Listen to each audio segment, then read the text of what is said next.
Start.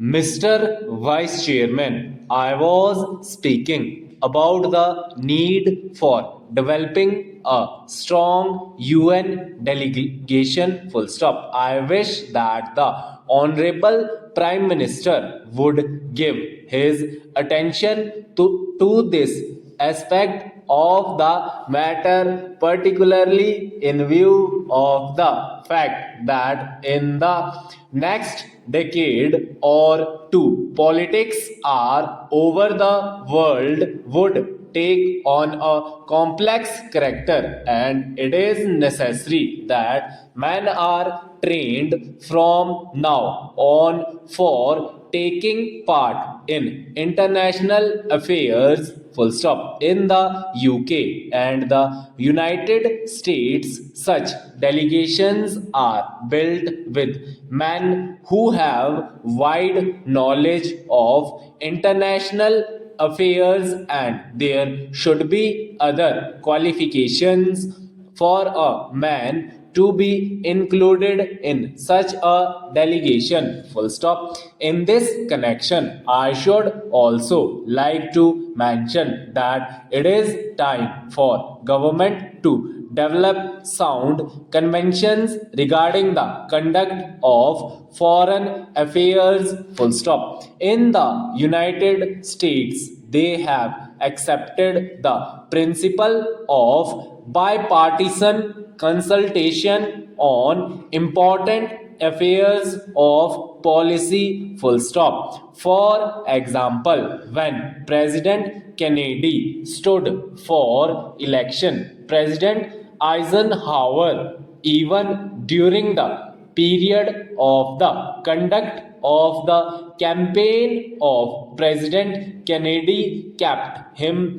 informed about major developments in foreign affairs. Full stop. We have seen our government sending troops out of this country to the Congo, and at that time I had raised the point that before troops left our country for any assignments of an unusual character like the Congo assignment, members of the opposition should be informally consulted. Full stop. There will be no question of any leakage of information whatever if leaders in the opposition are consulted on important aspects of foreign policy. Full stop. The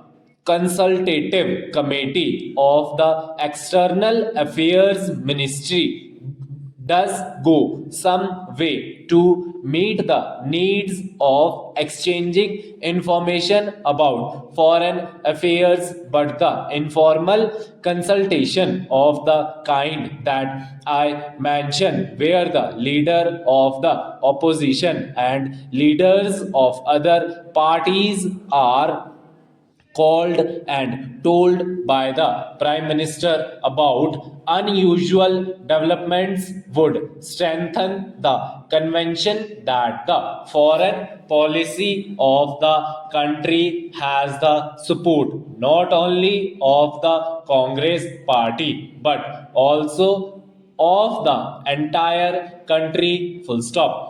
I was speaking about our external publicity, and it is a subject on which I think I can speak with some confidence, as I have been an old time newspaperman in this country. Full stop. The material which is sent out to foreign countries is extremely scrappy and useless. Full stop. There is included in these messages some statement of what this minister was saying somewhere. Full stop. We are trying to give publicity to ministerial activities, and it is inevitable that some such publicity should be given because ministers are in charge of the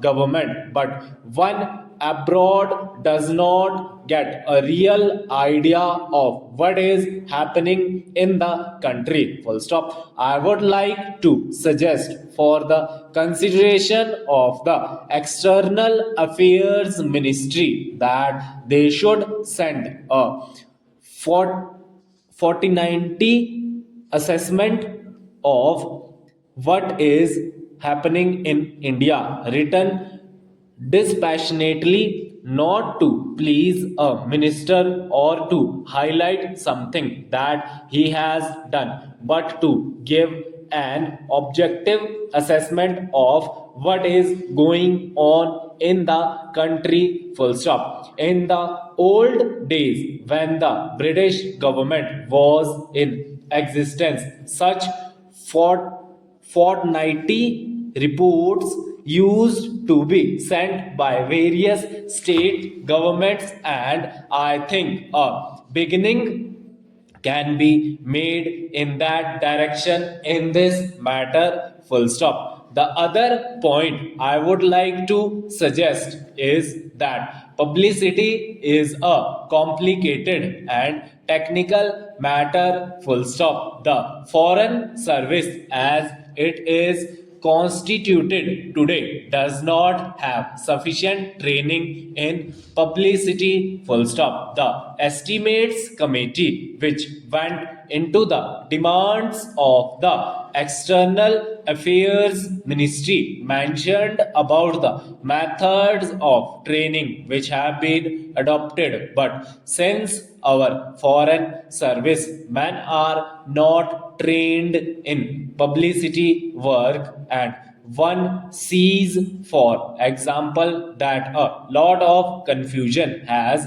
arisen in the United States over Ambassador Nehru's statement. I think the External Affairs Ministry might well set up a committee of members of parliament who are conversant with external publicity and some newspapermen to advise the external affairs ministry from time to time. Full stop.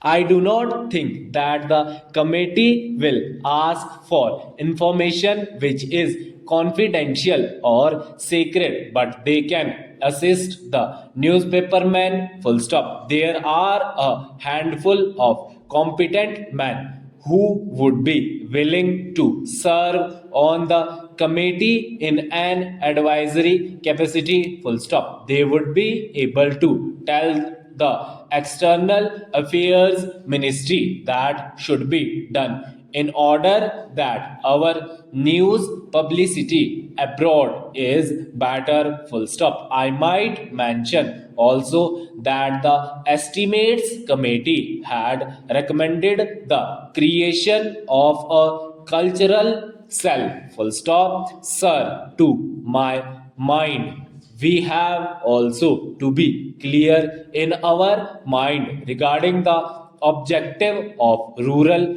industrialization. Full stop. Do we mean to have only diversification of rural economy, and are we going to have rural industrialization only in order to give some help to those who find themselves unemployed during a certain period of the year? Question mark.